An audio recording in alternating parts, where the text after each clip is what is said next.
Buenos días, buenas tardes, buenas noches, en dependencia del lugar del mundo donde estén viendo este programa. Esta es la hora de la verdad. Y hoy vamos a traer un tema que yo sé que va a ser sumamente interesante para ustedes. Vamos a hacer un pequeño análisis, vamos a especular sobre quiénes serían los posibles candidatos a la presidencia de los Estados Unidos, tanto por el Partido Republicano como por el Partido Demócrata. Ese va a ser el centro de nuestro programa hoy. También vamos a hablar de otros temas. O sea, yo creo que sería muy interesante referirnos a una noticia que estuve leyendo en el Time. Una noticia curiosa, interesantísima, de un movimiento que opta por la extinción voluntaria de los hombres en la Tierra, que nos da la medida del nivel de locura, podríamos decir, que hay en ese vecino país. Y por supuesto, no pudiéramos dejar de tocar en un día como hoy el tema de las elecciones municipales en Cuba. Resultado de las elecciones municipales, bueno, esto es importantísimo para todos los cubanos por la importancia que tienen las asambleas municipales en nuestro sistema democrático. Es una relevancia de primera, es decisivo el trabajo que realizan las asambleas municipales, porque ahí están los representantes de la base, los hombres que son elegidos y las mujeres que son elegidas ahí en el barrio. No porque la proponga ningún partido, que esa es una de las peculiaridades, y pienso yo, de las grandes fortalezas de la democracia cubana. Esa que tanto es vilipendiada, tanto es atacada. Ese hombre que es elegido porque es tu vecino, que puede ser un ingeniero, puede ser un técnico, puede ser un obrero, puede ser un campesino, puede ser una ama de casa, que es propuesta como candidato y que es elegido en este tipo de votación, en estas elecciones, no porque la proponga un partido, no es un candidato a un partido, es un candidato del pueblo, que es elegido directamente.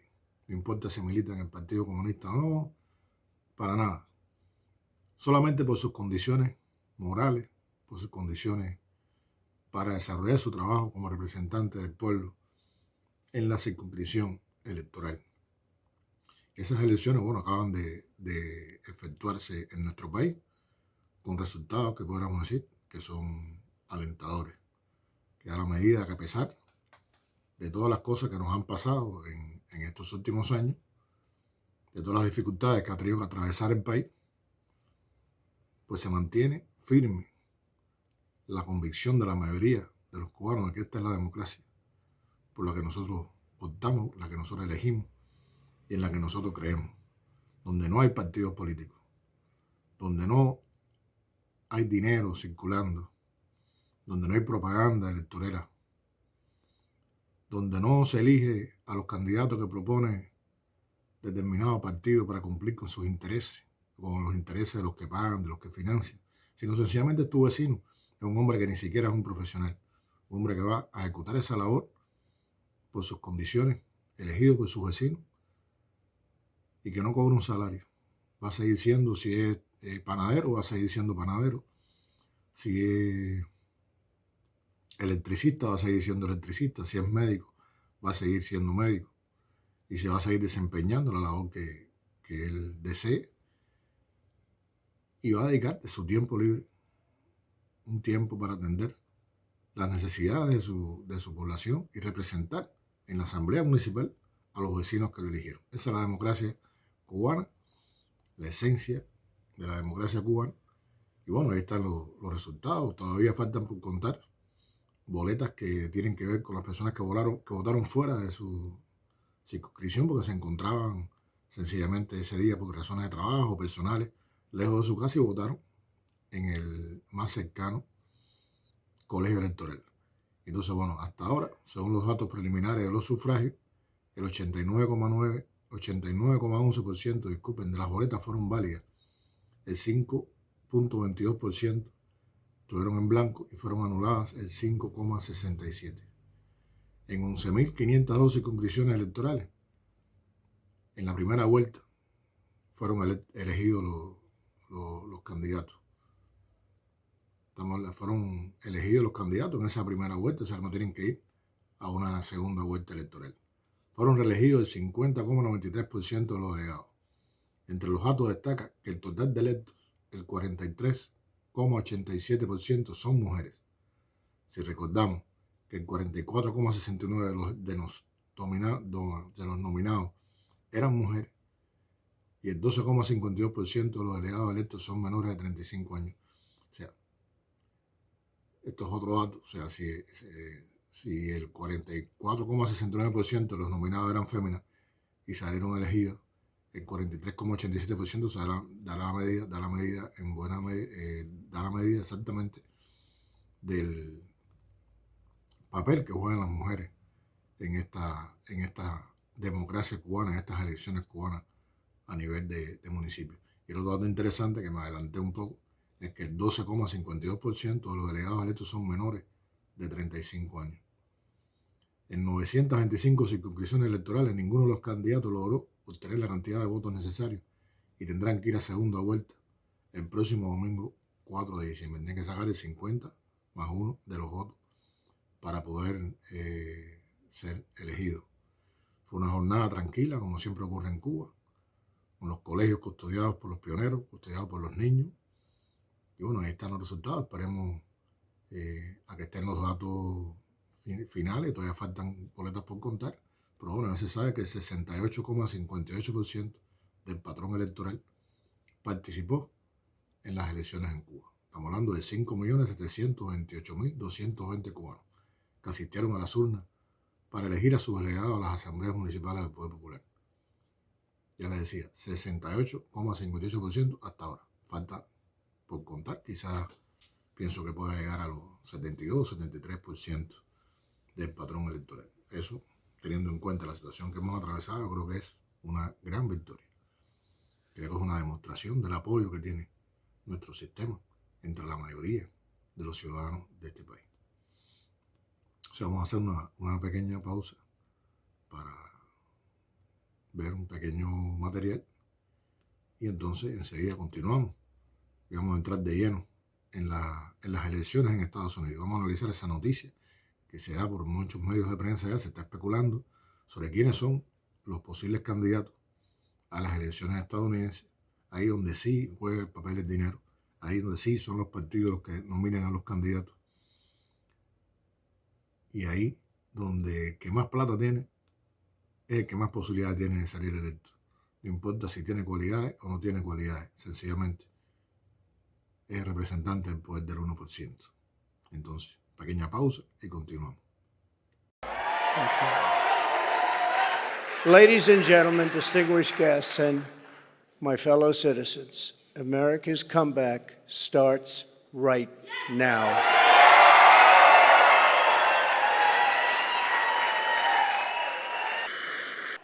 In order to make America great and glorious again, I am tonight announcing my candidacy for President of the United States.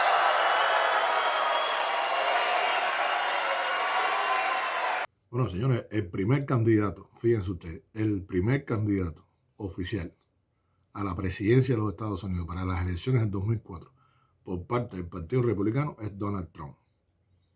Nuestro señor anaranjado, presidente anaranjado, es el primer candidato oficial a la presidencia para las elecciones del 2024. Esto es información reciente, la tenemos ya desde el 25 de noviembre. O sea, son datos que son oficiales. Hasta el momento, nadie más ha declarado que buscará estar en la boleta para llegar a la Casa Blanca.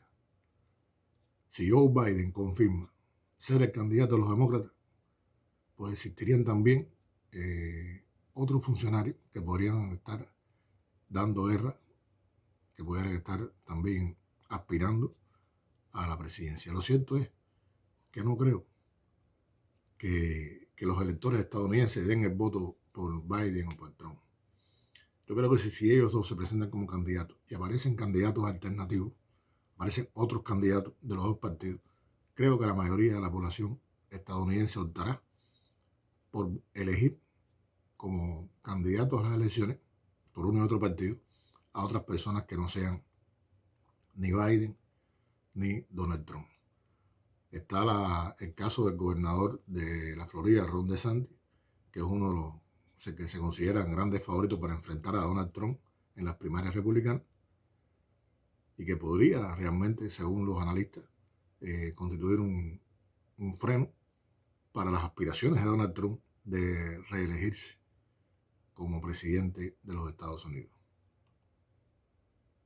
Entre los demócratas tampoco tenemos hasta hoy a nadie que haya dicho que busca la presidencia. Biden acaba de cumplir 80 años el 20 de noviembre. Si se postula lo haría casi con 82 años. Y eso es muy probable que pese a la hora de que los electores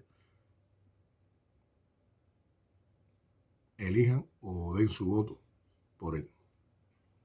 No quiere decir que no tenga capacidad de mando. Lo que pasa es que aquí sucede una cosa, también hay una campaña, si se fijan, en los medios de prensa, hay una campaña negra también contra Biden. O sea, Biden constantemente le están haciendo memes, constantemente lo están presentando como un tipo despistado, como un tipo que tiene incluso Alzheimer, que se le olvidan las cosas, que requiere de una guía. Lo hemos visto saludando al vacío, lo hemos visto saludando hacia nadie, diciendo constantemente disparate, equivocándose constantemente, y la prensa está siempre, los medios están siempre señalando esta condición de Biden. Existen otros demócratas que pudieran presentarse como candidatos. Una de ellas sería Kamala Harris. Kamala Harris es una mujer afrodescendiente con 57 años. Y quiero decirle a usted que a pesar de que, sobre todo aquí en Cuba, no tienen casi ninguna opinión sobre ella, y también he escuchado comentarios fuera de Cuba de que es una persona gris, que no sé qué, pero lo cierto es que desde que fue electa como vicepresidenta de los Estados Unidos, su perfil creció muchísimo en la política estadounidense, a pesar de todo lo que la prensa y los medios de comunicación han dicho sobre ella. Tiene una gran popularidad, eso hay que tener en cuenta, una gran popularidad, sobre todo entre los medios afroamericanos. Pero bueno, ella no ha expresado su deseo de aspirar a la presidencia. Es muy controvertida, la gente esperaba mucho más de ella como vicepresidenta. Hay quien dice que por su condición, por sus conocimientos y demás, esperaban que tuviera una actitud mucho más proactiva durante el gobierno de Biden. Sin embargo, la hemos visto actuar con una grisura extraordinaria. Pero bueno, eso es lo que nos llega, o lo que nos reflejan los grandes medios de prensa estadounidenses, incluso las redes sociales. Yo esperaba también mucho más de ella, lo digo como un simple ciudadano de un extranjero, ¿no? Que no tengo nada que ver con los Estados Unidos ni con sus elecciones, pero bueno, por mi trabajo me toca analizar estas cosas. Y realmente yo esperaba una posición diferente en temas importantes de la política exterior estadounidense, como es el caso, por ejemplo, de las relaciones con China, las relaciones con Cuba, en general de las relaciones con América Latina. Y no creo que haya tenido una posición visible, al menos, en estos temas, como es el tema de la inmigración, porque también se esperaba mucho más de ella. Ha hecho algunas cosas, pero yo creo que se esperaba mucho más de Kamala Harris en estos terrenos. Está el caso de Gavin Newsom, que es el gobernador de California, que acaba de ganar las elecciones intermedias para continuar en el cargo y que ha elevado su perfil a nivel nacional. Expresó que no estaba interesado en postularse para las elecciones, y quedaría, por supuesto, un hombre que apoyaría a Biden en caso de reelección, pero si se diera el caso, este hombre Newsom sería un fuerte contendiente y al cual hay que tener en cuenta, sin duda. Hay que tenerlo en cuenta porque es un peso pesado, es un hombre que puede avanzar en este proceso. Otra persona que se especula también dentro de este mare magnum de dudas que hay hoy en día a esta altura todavía, Miriam Bram, es la ex primera dama del 2009-2017, Michelle Obama, que tiene 58 años, que, bueno, tiene un nombre a través de todo el trabajo realizado para las mujeres, para la familia, en la educación superior, en la educación internacional, trabajando con niñas, con adolescentes. Y es una figura popular, muy popular. Fue muy popular durante el gobierno de su esposo Barack Obama, lo es y lo ha sido siendo después de que Obama dejara la presidencia por sí sola. Es una persona muy apreciada por los demócratas y tiene una alta puntuación en las encuestas. En caso de lanzarse, sería un peligroso rival, no solamente para Biden en el Partido Demócrata, sino incluso para los republicanos, que sin duda ven con previsión, ven con peligro el hecho de que ella se lanzara como candidata por el Partido Demócrata para las elecciones en los Estados Unidos. Son figuras que tienen un peso, y que pudieran perfectamente llegar a postular. Si se postulan, pues estarían contendiendo con fuerza en las próximas elecciones. Está el caso de Pete Buttigieg, no sé cómo se dice bien, me disculpan la pronunciación, de 40 años, que pudiera ser también un candidato demócrata importante. Pete, quien fue nombrado secretario de Transporte de la administración de Biden y que tiene las posibilidades también, tiene una cara pública conocida, podría presentarse a las elecciones como un candidato centrista, capaz de ganarse a los votantes indecisos. Estamos hablando de centrista en el caso estadounidense. Un centrista en el caso estadounidense es una cosa bien diferente a lo que nosotros vemos como centristas en Cuba o en el resto del continente americano. Es otra cosa, bien compleja. O sea, no es un hombre que está en la izquierda del Partido Demócrata, ni está en la derecha del Partido Demócrata, como algunos acostumbran a decir, sino un hombre que está al centro, un poco balanceando los dos espacios. Y se ha ido elaborando un futuro dentro del potencial político del Partido Demócrata. Es un hombre que ha hecho apariciones públicas en los medios nacionales de prensa y que ha tenido impacto en los medios de prensa de los Estados Unidos. Por ahí más o menos que yo veo la situación de estas elecciones. Para mí son los posibles, vamos a decir, tanques pesados que pudieran entrar a jugar a partir de ahora en la carrera por las elecciones, por la candidatura de cada uno de sus partidos para las elecciones de Estados Unidos. Como decía, está Trump, que sigue siendo un peso pesado, no lo subestimen. Está DeSantis, que le está disputando la candidatura y que puede dar una fuerte batalla al expresidente anaranjado. Está, Biden por el Partido Demócrata, que no ha dicho nada, pero todo parece indicar que puede aspirar a reelegirse. Tenemos a Kamala Harris, Gavin Newsom, Michelle Obama, Pete Buttigieg, me perdonan, pero no sé cómo se dice. Y creo que por ahí van los tiros. Creo que esas son las personas que hoy pueden llegar a estar disputando un espacio en las aspiraciones a la candidatura. Vamos a ver quién logra reunir el mayor interés dentro de sus mismos partidos. Y después, ustedes saben, vamos a ver quién recauda la mayor cantidad de dinero.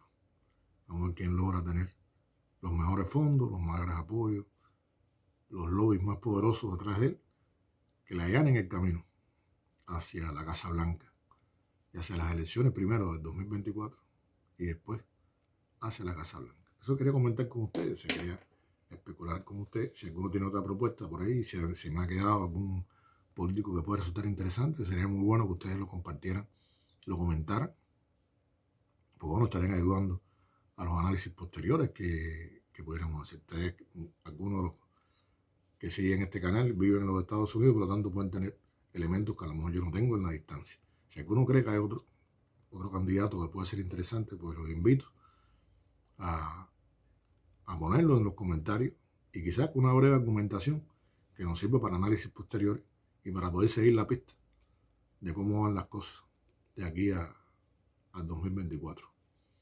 Nos estamos adelantando un poco, pero siempre es bueno estar viendo desde ahora por la importancia que tiene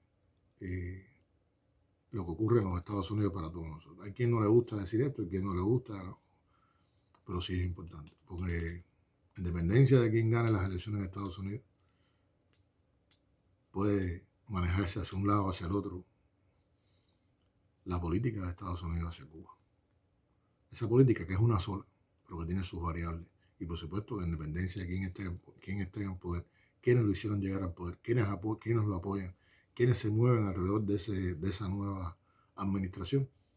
Pues a partir de eso va a ser también cómo va a comportarse las diferentes variables de la política de los Estados Unidos hacia Cuba, el tema del bloqueo, el tema de la agresividad permanente de los gobiernos estadounidenses contra Cuba, sin duda, y contra América Latina. Va a tener mucho que ver quién salga electo en esta carrera de jocada por llegar al sillón de la sala oval de la Casa Blanca. Entonces, señores, yo creo que es interesantísimo lo que puede ocurrir. Vamos a seguirlo. Los invito a participar. Los invito a dar su opinión en los comentarios.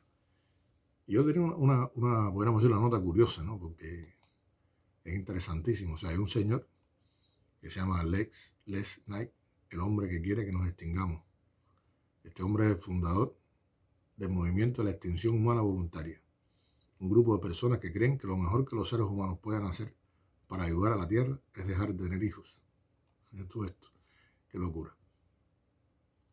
Este es un hombre que organiza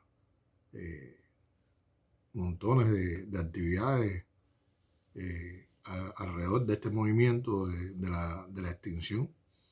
Y estaba leyendo por aquí que muchas veces ha sido el anfitrión de fiestas. Estaba leyendo en el Times, una noticia del Times, de New York Times. Dice, muchas veces ha sido el anfitrión de fiestas para ver lluvias de meteoritos con fuegos artificiales en la azotea. Organizó un prolongado juego de croquet desnudo en su jardín trasero, el cual debemos decir está cercado por arbustos de laurel de 6 metros de altura. Es un hombre bien raro, ¿no? Con este tipo de cosas.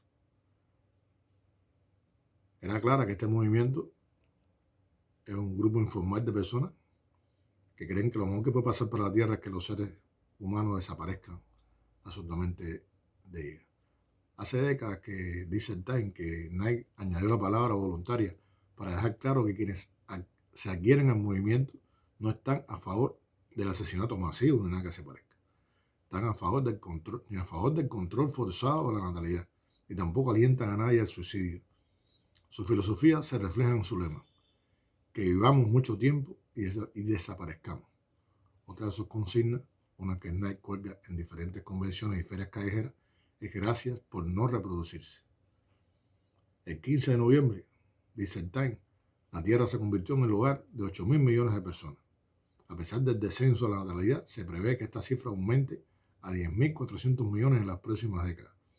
Por suerte, yo no voy a estar ahí, ya vamos a haber extinguido, debido en gran medida al aumento de la esperanza de vida y a la disminución de la mortalidad infantil. Bueno, aumento de la esperanza de vida en Occidente, porque hay otros lugares donde la esperanza de vida es cada vez menor y donde la mortalidad infantil es cada vez más alta, en este mundo injusto. Este señor está entre quienes creen que la sobrepoblación es un factor fundamental de la crisis climática. Pero esa idea puede ser más compleja.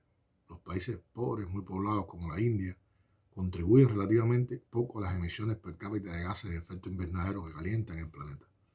Los países ricos, con poblaciones comparativamente más pequeñas como Estados Unidos, están generando la mayor parte de la contaminación que está provocando el calentamiento global. El problema que está cada vez más fuera de control es el consumo, señaló John Wilmot, director del Departamento de Poblaciones Unidas de Naciones Unidas. Él afirma que concentrarse en reducir la población como una posible solución para el cambio climático desvía la atención de la necesidad urgente de que todos abandonemos los combustibles fósiles y usemos los recursos de manera más eficiente. Pero además desvía la atención del hecho de que hay millones de personas en el mundo que, como les decía, no han aumentado para nada su expectativa de vida y no han disminuido para nada en sus países los índices de muerte al nacer de los niños menores de 1 año. Al contrario, han aumentado. Han aumentado las enfermedades transmisibles, han aumentado las enfermedades mortales que son curables, sobre todo en la población infantil, ha aumentado la pobreza. O sea que esto es muy relativo. Esto de que no solamente son los que menos consumen, sino los que menos viven, los que habitan en estas poblaciones pobres del planeta. Pueden ser más en cuanto a número, pero su impacto en el cambio climático, por supuesto, que es muchísimo menor. La idea de que se debe controlar al crecimiento poblacional también ha dado lugar a la esterilización forzada y a medidas que son inhumanas o que se han vinculado con teorías racistas, como la eugenesia. Pero nosotros tenemos la experiencia de que son puramente racistas de las cosas que han pasado en Guatemala, de las zonas que han pasado en nuestro continente, donde han esterilizado a mujeres de poblaciones autóctonas para que no se reproduzcan, también con el fin de extinguir por completo a esos habitantes originarios. Aquí dice también que Stephanie Feldstein, directora de Población y Sustentabilidad en el Centro para la Diversidad Biológica, mencionó que aunque era positivo el aumento de la longevidad y de la salud de los seres humanos, esto ha tenido un costo para otros seres vivos del planeta. A lo largo de los últimos 50 años, a medida que se duplicó la población de los seres humanos, las poblaciones de vida silvestre se redujeron un 70%. Según Feldstein, aunque reducir las tasas de fertilidad ahora no va a cambiar las emisiones a corto plazo, un aumento de la población humana pondría una presión cada vez mayor en la disminución de los recursos naturales y a la compleja red de animales, plantas y aves que dependen de esto. La pérdida de la biodiversidad puede ser igualmente devastadora, ya que desbarata los ecosistemas que necesitamos para sobrevivir, señaló Feldstein. Ya estamos usando casi el doble de los recursos que la Tierra puede recuperar en un año. Una de las maneras más eficaces de combatir el calentamiento global, afirman ambos activistas del cambio climático y quienes se preocupan por la sobrepoblación, es que las niñas de todo el mundo tengan un mayor acceso a la educación, además del control de la natalidad y de la planificación familiar. Casi la mitad de todos los embarazos en el mundo, unos 121 millones al año, no son planeados. Por su parte, el Centro para la Diversidad Biológica ha entregado 1 millón de condones temáticos de animales en peligro de extinción. Esto me parece, disculpa que me ría, pero parece chistoso. En paquetes muy coloridos con frases como mago del amor, por el bien del lagarto cornudo, bájale un poco. Óyame, ¿se imagina? Yo no me imagino. Vaya, me disculpan. ¿Ustedes se imaginan ponerse un condón que diga mago del amor por el bien del lagarto cornudo? Bájale un poco. Eso realmente es muy chistoso. Realmente muy chistoso. Como está tratando un tema muy serio, realmente es un programa muy chistoso. Ahora, sin embargo, como comenta el Time, no es común encontrar a alguien que públicamente haga lo mismo que el Nike, que nunca tuvo hijos y se hizo la vasectomía en 1973 a la edad de 25 años. Más allá de defender el acceso universal al control de la natalidad y de oponerse a lo que define como fascismo reproductivo o falta de libertad para no procrear, este hombre afirmó que a pesar de todos nuestros logros, los seres humanos son una verdadera calamidad para la Tierra. Vean lo que le hicimos al planeta, dijo Nike, una tibia mañana de este otoño durante una charla en sus soleados jardín trasero. No somos una especie buena. No está claro cuántos simpatizantes tiene este grupo o cuál es su alcance real. Después de ser en gran medida clandestino, su grupo alcanzó la popularidad cuando creó un sitio web en 1996, lleno de textos pero jovial. El sitio incluye citas del filósofo Arthur Schopenhauer y caricaturas del artista Nina Paley, así como argumentos como la procreación y en favor de la adopción, contra la procreación, disculpen, y en favor de la adopción. Me imagino que ahí debe haber algún tipo de fotografía de el lagarto cornudo. O sea, no sé si la bandera tendrá que ver tendrá algún emblema del famoso lagarto cornudo. Así que ya usted sabe, cuando usted vaya a tener relaciones, acuérdese del lagarto cornudo y trate de conseguirse uno de estos condones. Pero bueno, esto es muy serio, más allá de la broma, que realmente es muy simpático. Es muy interesante que exista este tipo de grupo, por supuesto, interesantísimo. Gente que de una manera quizás no correcta, pero de una manera, pues están preocupados realmente por lo que pasa en la Tierra, por el futuro de este planeta, que ha sido llevado a su destrucción por el consumo y la ambición de las grandes transnacionales. Esa es la verdad. Si alguien habría que extinguir sería las grandes transnacionales. Si realmente los que deberían extinguirse serían estas grandes transnacionales. Deberíamos extinguir la ambición. Y esto sí no podemos poner nosotros un condón del lagarto cornudo. Porque esta gente son los que, estas grandes empresas madereras que talan bosques enteros, que han acabado con la Amazonía, que han acabado con los principales bloques en el mundo, bosques en el mundo. Estos señores de la guerra, que han destruido también el ecosistema, el medio ambiente en muchos lugares. ¿O qué pasa? Que cuando hay una invasión y se bombardea y se destruye, no pasa nada. Y cuando los norteamericanos lanzaron a la gente naranja para deforestar selvas enteras en Vietnam, de eso no se habla. No se trata solamente de si el hombre va a vivir más o si hay menos mortalidad infantil, que es por supuesto un logro de la humanidad, y algo a lo que todos debemos aspirar, a que todos en el mundo, todos, sin excepción, tengamos la posibilidad de vivir muchos más años de manera sana y saludable, y que nuestros hijos no mueran al nacer por enfermedades que son perfectamente curables. Eso es una aspiración del ser humano. Pero no es el aumento de la población en el planeta el problema. El problema está en el consumo. El problema está en las grandes empresas. El problema está en la ambición de los seres humanos que le hacen todo ese daño al medio ambiente. Y entonces, la premisa de ese ser humano que ha prevalecido de manera casi absoluta sobre el resto de los que habitan en este planeta, que vive en su prehistoria, en una sociedad dividida en clases, que vive en su prehistoria en una sociedad suicida, que lo destruye todo, que acaba con los océanos, que es absolutamente suicida porque está destruyendo la propia casa donde vive. Y ahí está el verdadero problema, ahí está el verdadero asunto. Como dice este hombre que estaba leyendo aquí, dice: la gente habla de la música, del arte y la literatura y las grandes cosas que hemos realizado. Es curioso que nunca mencione las cosas malas que hemos hecho. Continuó: yo no creo que las ballenas echarán de menos nuestras canciones. Sin duda. Nosotros echaremos de menos un día las ballenas si seguimos por el camino que vamos. Pero le decía, hay que tener claro quién es el verdadero culpable. Hay que tener claro quiénes son los responsables de lo que están haciendo, de lo que está pasando y por qué lo está pasando. Y es esta sociedad dividida en clases. Es esta sociedad ambiciosa. Esta sociedad que busca el dinero a toda costa. Que no se detiene a destruir su propia casa con tal de satisfacer su ambición creciente.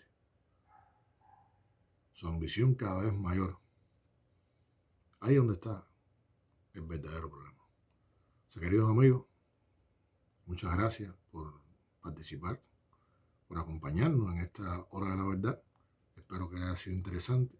Recuérdense de dar su opinión sobre los candidatos, los posibles candidatos a las elecciones de Estados Unidos.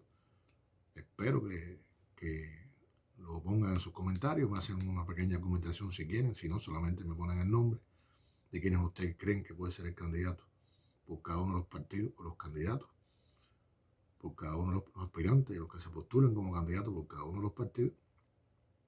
Y bueno, nos vemos el próximo martes, disculpen, el próximo jueves a las 7 de la noche, a la hora de la verdad. Y el sábado, en Un Café con Daniel. Recuerden, ese es nuestro programa para conversar, para tomarnos un café, diferente, más relajado. Este tema va más a la noticia, a la búsqueda de la noticia, para tratar de contar la verdad y nuestra visión de las cosas. Cómo nosotros vemos lo que se está moviendo en el mundo noticioso de hoy. Un gran abrazo, queridos amigos. Ha sido con ustedes Raúl Antonio Capote, periodista, jefe de redacción de Granma Internacional. Nos vemos el próximo jueves. Un abrazo.